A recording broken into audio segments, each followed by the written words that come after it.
Today's shiur is dedicated to my wife's grandmother.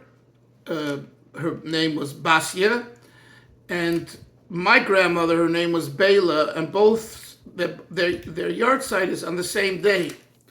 We didn't know this, of course, and didn't realize it when we got married, but Ashgacha Protis, and made the Neshamas have an aliyah. We're in Tanya, page Chof, which is the middle of chapter 14. And let's just recap briefly. The Alter Rebbe, the Balatanya, the author explains the inner making of this individual who he calls the Beinani. The average person, the average Jew, who isn't a tzaddik, who isn't a saint, isn't someone who has eradicated completely their urge for things that are unhealthy for one spiritually and physically and materially, but rather the urge still exists. However, they've trained themselves to control their urges in thought, speech, and action. And until now, the author discussed various different types of Beinonim. There is a full-time Beinani, there's only a davening Beinani, there is a Beinani who has the taiva in the heart, but it hasn't entered the mind. There's a Beinani which the taiva has already entered the mind.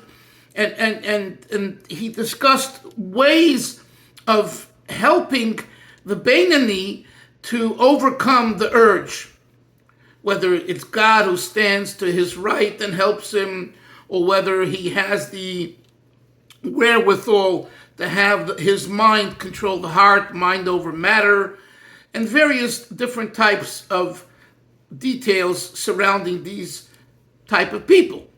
Now, in this chapter, in chapter 14, which is Yad, the hand, kind of the hand of the Tanya, it also reminds us of the Yad HaChazaka, Maimonides' magnum opus book.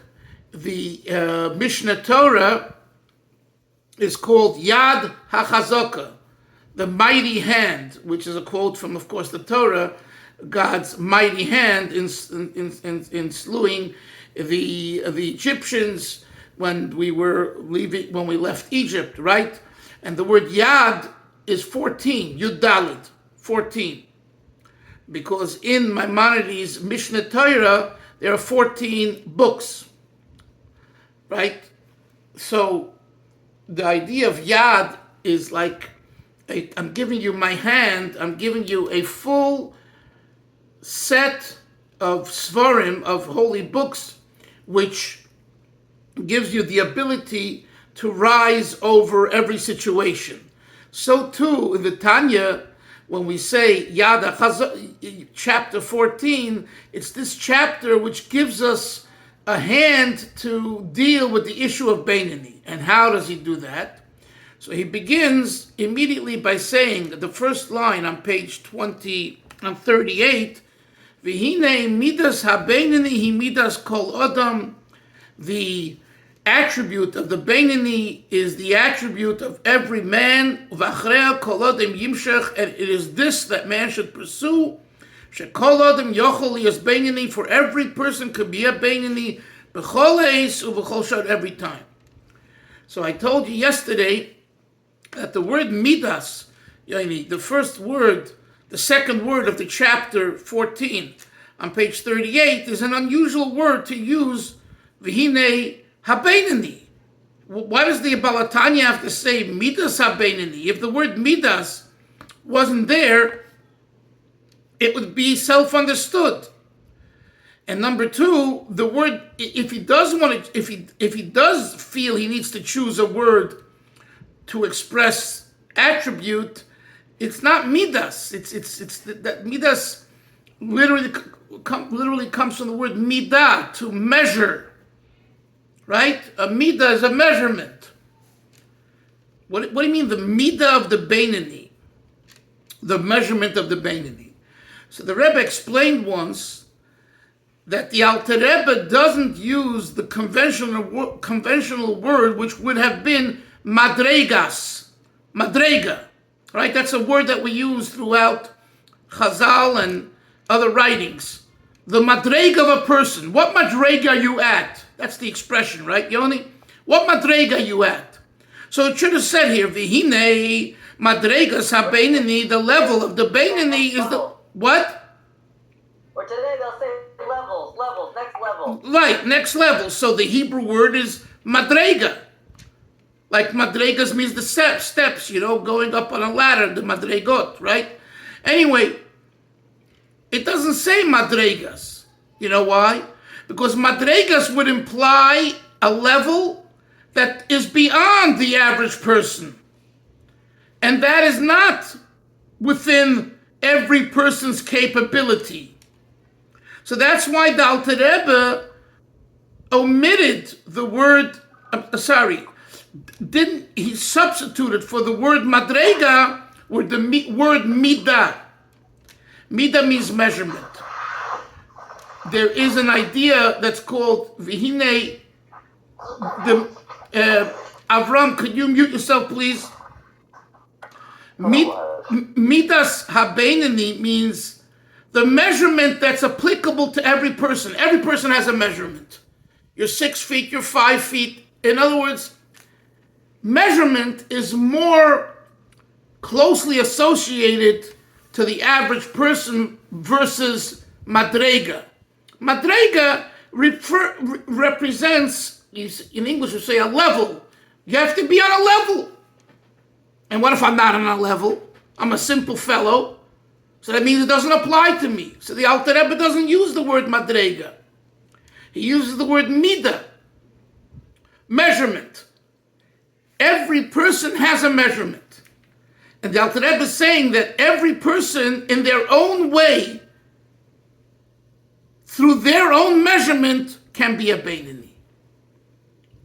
And that's a very important lesson for us as we continue learning the Tanya, that don't think that because a Beinoni is someone who refines themselves in thought, speech, and action, and I haven't done so, I can't be a Beinoni. The Alter Rebbe is saying, wrong, you can.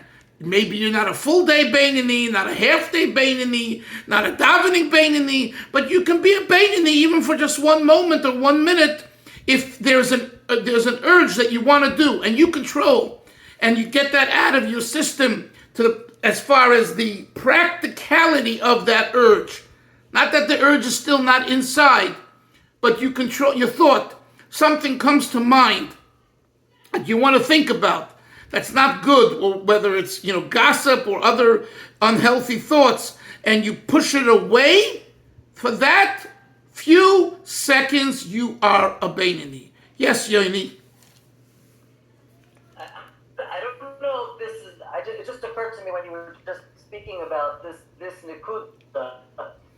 And is it also another possibility that the Rebbe or the Rebbes that we're learning now that it's all the Rebbes, it's all the Rebbe's Torah, but the Alter Rebbe was specifically didn't want people, if people got it in their head that they were a tzaddik, the gaiva aspect would be off the chart. Like, someone can consider themselves with the nicest hats and the best midas, this, and that, and all of a sudden all the power and all this would get to their head, and it's trying to basically temper our gaiva aspirations.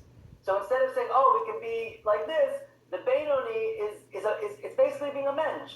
We all should be a mensch. We all should be a good person. We should all do the right things, but it shouldn't go to our head. So if we're considering ourselves to be a Beinoni, it's not going to be going to our head. I hear you. I think that's a result of what he's discussing.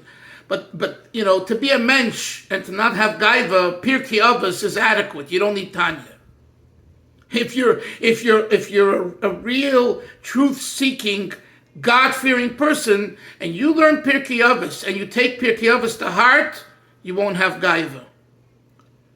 So I would say that You don't need Tanya for that. The Alter Rebbe is talking about something much deeper, Yoini, which of course will lead to a deflation of ego.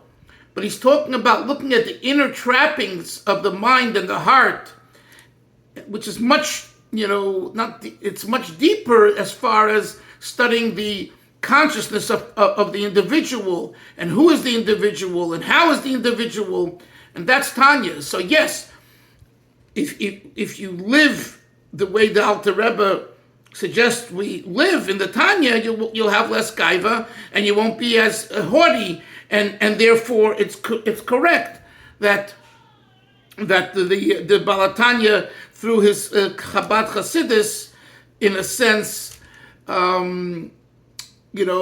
impacted the Torah world to deflate the ego, and that was a big revolution. And for that matter, Yoni, that was one of the reasons that they opposed Hasidus, because initially the Hasidim of the Maggid, some of the Hasidim, some groups of the Hasidim, ridiculed the intellect, and they, for example, would go into a grocery store and ask, "Do you have a pound of nails to sell?"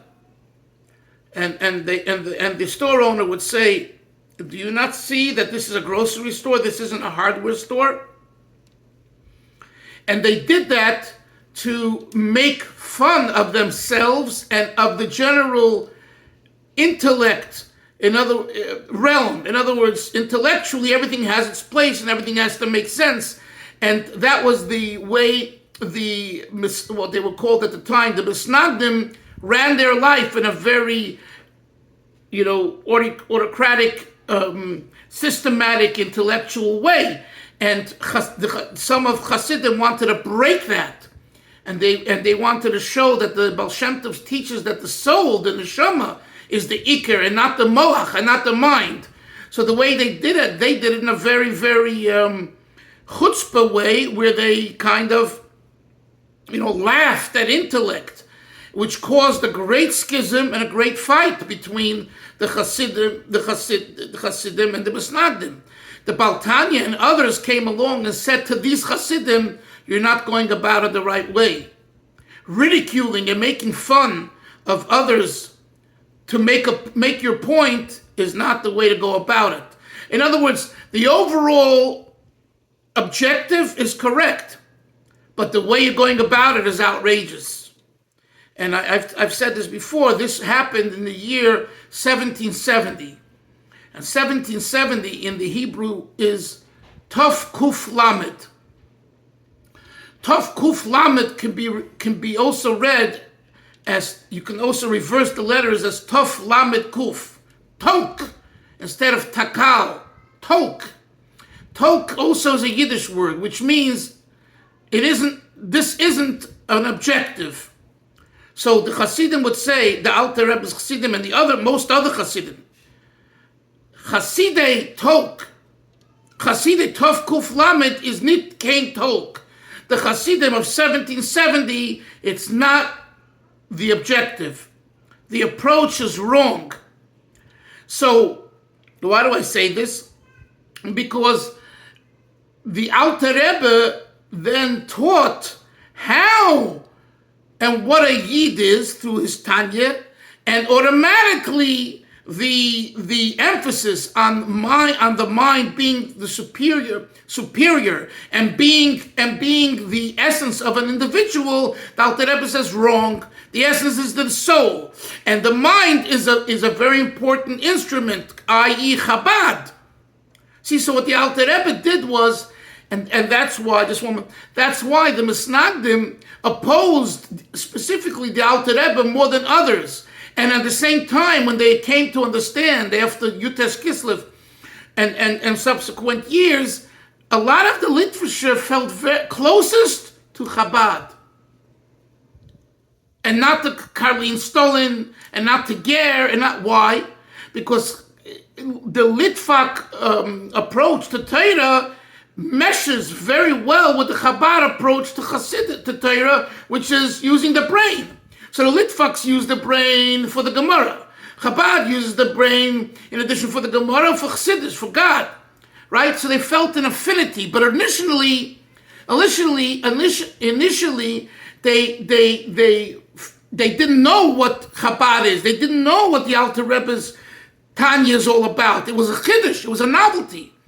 And you know that it was a novelty because even the other Hasidic groups, many of them opposed the Alter Rebbe. Forget about the Misnagdim, the Hasidim. What do they say? What's this idea of studying intricacies of God, levels, spheros, worlds? Come on, people aren't able to handle these things, and it's very Kabbalistic, and we don't study Kabbalah, and on and on. And the Alter Rebbe said, did you take a look at my Sefer, and you'll see it's not Kabbalah. It uses some Kabbalistic words and ideas, but it's not Kabbalah. But my point being, so the Alter Rebbe also looked to deflate ego, but not using these wild methods that some early Hasidim used, non-Chabad Hasidim. But I'm saying this to you, Yoni, and elaborating, because it's not just, we learned Tanya, we know how to be a better mensch. You don't need Tanya to be a better mensch. You got to really you have to really learn the text and study the text and you are doing that he's dealing with something very different. To be a better mensch, learn Pirkei Avos. You don't need Tanya. Tanya is made to understand what a mensch is. Not just, you give someone a ride, you visit someone in the hospital, you help them carry their thing, you don't take the kama. All of those things are Torah and Pirkei Avos. The Alter Rebbe is looking much deeper. What's going on? Where is the heart at? Why is the heart there? What is going on at the metaphysical level? Okay, let's continue now. Page Chaf, second line. In middle of the line. Valzeh Amru Razal Avram, you have it, right? And the Chazal say regarding Tzaddikim, Eilamcha tira b'chayecha. Your world tira b'chayecha, meaning God's world you will see and experience while you're alive. Avram, to experience God's world, meaning to say a sophisticated level of pure godliness, this is very special, and this is relegated only for tzaddikim. Look what the Alter Rebbe says further. And here, I want you to remember, Chevra, is the source for a very important difference between the Baal HaTanya's Shita and everyone else's. The Baal HaTanya does not believe that every soul can be a tzaddik. The average given soul is not a tzaddik soul. And the average soul is potential Beinoni. You ask anyone on the street, or anyone in the shul, or anyone in the Beis Medrash, they'll say anyone can be a tzaddik. Baal HaTanya has a different opinion. Because the world's tzaddik is the Alter Rebbe's potential Beinoni. But the tzaddik of the Alter Rebbe is someone totally different, where he has such a burning love for God, which is similar to Olam Haba. And now look what he says, the third line. Here are his paramount words. Not every person merits to have this experience of experiencing God. This is like receiving reward for doing mitzvahs. It's a gift. As it says, avodas matana etenes kunaschem. For your activity of the kahuna, of priesthood, of serving God as a Kohen, I will give you the kahuna. I'm sorry, avodas matana, for serving God, you get the kahuna, meaning the priesthood was given specifically to Kohanim, not to Leviim and not to Yisraelim. So too, Yoini, the Alter Rebbe says that this level of tzaddik is not given to everyone. Ein kol adam zoche. The word zoche is very important. You need a schus. And most people don't have that schus. What we learn in Tanya is you don't need that schus because you should strive to be a Beinoni, not a tzaddik. Worry about being, like Yoini said, a mensch, and more than a mensch, and refining your urges and all that. etc. Now he goes back to a question that he asked in chapter 1. Therefore, Job said, Barasa tzaddikim. God, you created tzaddikim. What was the Balatanya's question on page 1 of Tanya? The Gemara says that before a baby is born, it's announced in heaven 40 days before, you will be this, you will be that, you'll do this, you'll do that. And there's one thing the Gemara says that it is not announced. Tzaddik, v'rasha loy ka'omar. Whether you'll be righteous in matters of God, relationship with Hashem, or not. Tzaddik, whether you'll be righteous, or rasha, you'll be wicked, loy ka'omar. It's not announced. Why? Because everyone has free will. So then the Alter Rebbe's question is, how could Iyov have said, Barasa tzaddikim? And you created tzaddikim. And by the way, some people think, well, why not? He's talking about the general category. No, if you look in the psukim over there, it's talking about to the individual, not just the general category of tzaddikim. Iyov is saying, you've made me a tzaddik. How can he say you've made me a tzaddik? No, you didn't create me as a tzaddik. I can make myself into a tzaddik possibly by working myself, but I wasn't created that way. So the Alter Rebbe answers the question now. Therefore, Iyov made the statement, and correctly so, that you've created tzaddikim, kadisha b'tikunim, as explained in the Tikkun Zohar, sheyesh b'nesamas Yisrael, kama mina madregas. Amongst the Jewish souls, there are different types of levels. Ubchinas, Chasidim, there's one level called Chasidim. Giborim, the mighty ones. Hamizgabrim al Yitzram, who overpower their inclination to do bad.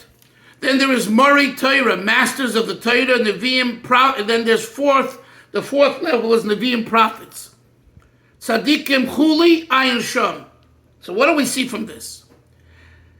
We see that according to the Alter Rebbe, it makes sense.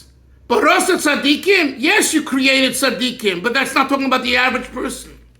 Because the Balatanya's belief is that God creates the tzaddik of a soul and gives it to select individuals, that's true. But the average person, v'tzaddik v'rasha lo ka'amar, that refers to the average person. You understand? So the average person is potential Beinoni and doesn't have the soul of a tzaddik. So if someone says to you, Hillel, you're a tzaddik. So if he means it in a figure of speech, that's fine. If he means it literally, according to the Balatanya, unless you have the soul of a tzaddik, the person doesn't know what they're talking about. And most of us don't have the soul of a tzaddik. We're not tzaddikim. We're potential Beinonim. That's the Balatanya Shita. In these 3, 4, 5 lines, this is his Shita. It doesn't mean the other Shitas are wrong. This is his Shita. So here is the saying in Yiddish that's worth knowing. A tzaddik is a geboren nezach. Geboren is for the word born. Nicht, not a geworen, not with a base, but voren with a vav, 2 vavs. A tzaddik is a geboren nezach, nicht kein geworen nezach. You don't become a tzaddik. You are a tzaddik. If you have such a soul, at a certain point, with the right conditions, etc., your tzaddik soul will come to the fore and it'll be revealed.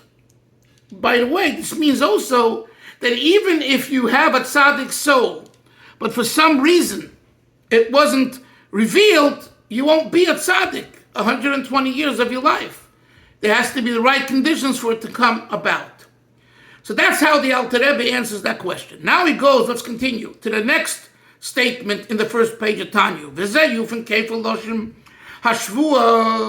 Another question that we had is the Alter Rebbe says, the Gemara says, Tehit Tzaddik, we tell the soul, the baby, before the soul goes into an infant, to a baby, before the person is born, Tehi Tzaddik, be righteous.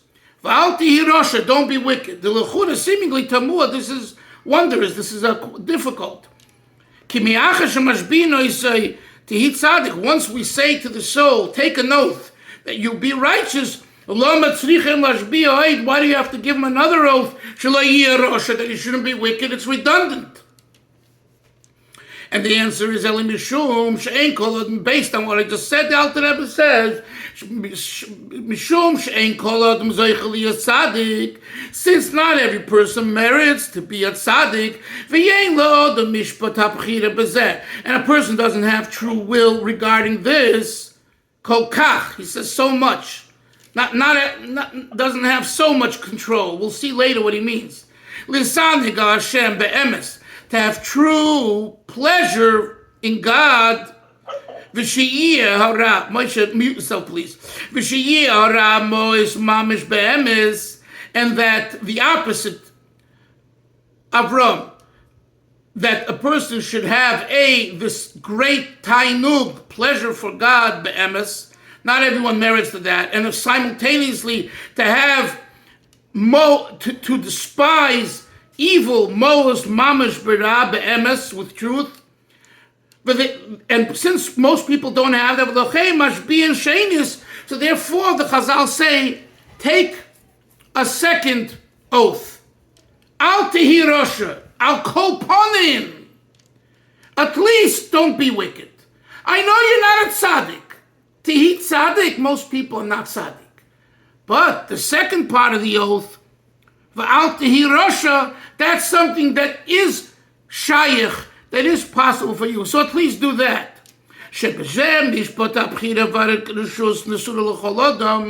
It's this second oath, don't be wicked, that one does have free will.